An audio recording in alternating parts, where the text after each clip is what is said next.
Režissöör Eeva Kübara esimene täispikk dokumentaalfilm räägib polüamoorsetest suhetest ehk nagu nimigi ütleb, suhetest, kus on rohkem kallimaid kui 2. Kübar väntas koos produtsent Andres Maimikuga seda filmi 6 aastat ning mõte lugu videopildis jutustada tuli isiklikust kogemusest. Mulle meeldivad kõik põnevad ja uued asjad, nii et ma ikkagi olin nõus selles suhtevormis siis mõningat aega olema.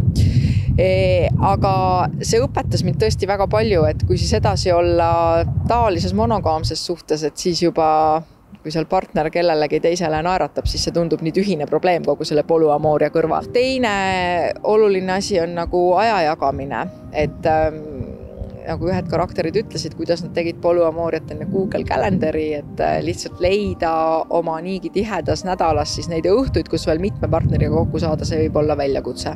Sügavam põhjus, miks Kübar seda lugu rääkida tahtis, peitus niisamuti tolerantsuses.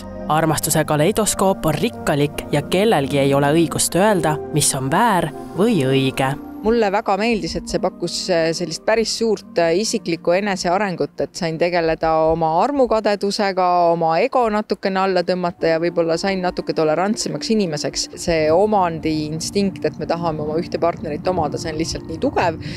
Ja see uus armastuse kultuur üritabki siis sellega tegeleda, natuke seda omandit nagu lahti raputada ja panna inimest laiemalt maailma vaatama. Pingeid, mis tekivad inimeste vahel just nimelt armukadedusest, vaadeldakse ka dokumentaalfilmis. Kui naine filmi tegemisega alustas, siis oli polüamoorne armastus pigem nii-öelda põrandaalune suhtevorm ning ega sellest avalikult kuskil räägitud. Mõned ütlesid kohe ei, aga ma ikkagi kohtusin nendega, et lihtsalt saada rohkem nagu teada tausta polüamooria kohta. Need, kes nõus olid, siis tavaliselt see esimene nõusolek tuli üsna lihtsalt, aga väikeseid tagasilööke oli siis selle protsessi käigus, kus me pidime siis tihtipeale uuesti üle rääkima ja ikkagi siis leidma jälle konsensuse, et me mõlemad tahame jätkata selle protsessiga.